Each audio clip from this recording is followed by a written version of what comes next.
compartir con ustedes algo que creo que marcó mi niñez.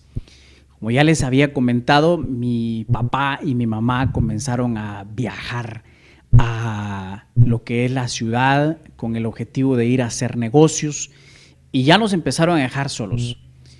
Recuerdo que ya una de mis hermanas, la mayor, Olimpia, y luego Olga, cuando Olimpia viajaba se quedaba Olga, a cargo de nosotros, los que le seguíamos, y pues ellas hacían la comida, hacían el oficio, yo iba a hacer la masa al molino, o sea, llevaba el maíz temprano para irlo a moler. A veces pues teníamos un molino donde yo era el encargado de hacer la masa. Pero la parte que quisiera compartir con ustedes en esta sesión es que en un momento determinado de la vida, mi papá compró una máquina de coser. Esa máquina de coser era pues de las mejores máquinas en ese momento. No habían electrónicas, era manual, tenía un pedal abajo que se meneaba con el pie arriba y abajo, y con eso pues activaba toda la máquina para poder coser. Mi mamá aprendió a hacer pues vestidos, pantalones, ella hacía costuras, había aprendido ella pues solita, nadie le enseñó. Y esta máquina de coser era para mi papá como lo más importante en la casa. Y siempre que alguien le ponía un objeto pesado a la máquina, era de escucharlo a él enojado. Cuiden la máquina, esa es cara. Era como lo mejor que nosotros teníamos en la casa. Cuidado si a alguien le hacía algún daño a esa máquina, porque era no solo la regañada, sino que sonaba.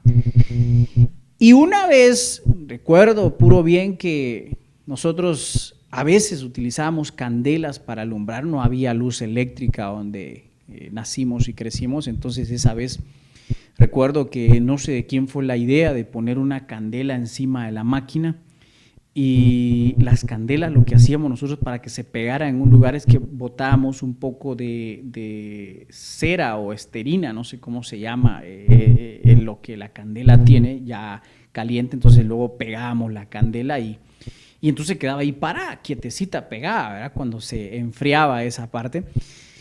Pues no sé a quién se le ocurrió poner la candela encima de la máquina. Entonces estuvimos platicando un rato en la noche y nos quedamos dormidos.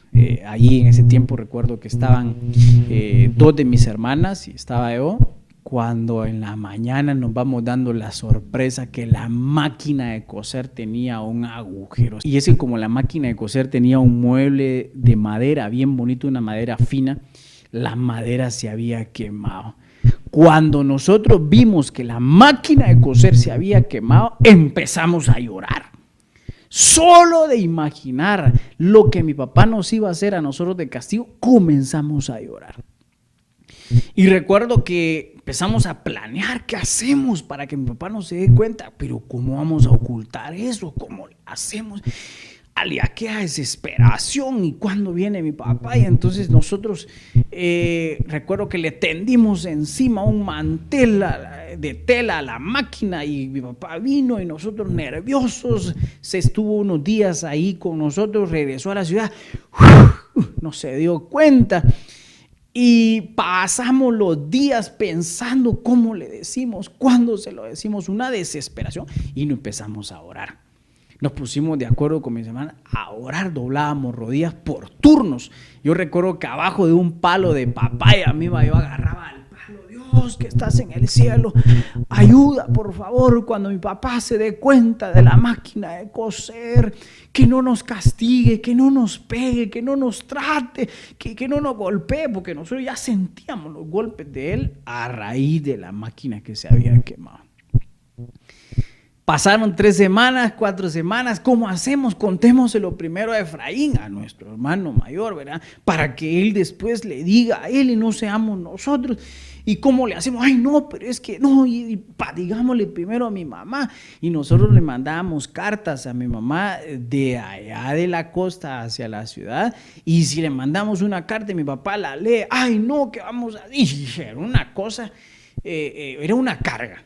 Para nosotros se había vuelto una carga pesada el determinar ese momento cuando se lo íbamos a decir. A veces decíamos: esta vez que venga le vamos a decir, depende si no viene enojado, decía una de mis hermanas, y nosotros decíamos, ¿cuándo le decimos? Y se iba esa vez y no le habíamos dicho. Después de pasar orando casi 1 mes y medio, a mí se me ocurrió hacer barro con tierra, ¿verdad? Tierra y agua, y recuerdo que le eché barro a esa cosa y le eché una especie de barro gris, ¿verdad? Porque como la madera era gris, para que no se notara el hoyo y pues se cubrió, pero de todos modos se miraba mal, se miraba horrible. ¿Y cómo le hacemos si no había definitivamente una situación que se nos ocurriera para poderlo solucionar? Después de estar orando y todo, se llegó el día. Nosotros dijimos, hoy sí le vamos a decir. Y entonces entró mi papá, ¿qué tal mis hijos? ¿Cómo están? Se sentó cuando estaba comiendo. Entonces le dijimos, fíjese papá, que hay algo que le queremos contar. Estaban sentadas ahí mis 2 hermanas. Entonces comenzó mi hermana mayor, ¿verdad? Olga, a decirle, luego codió a mi hermana, le dice, seguimos.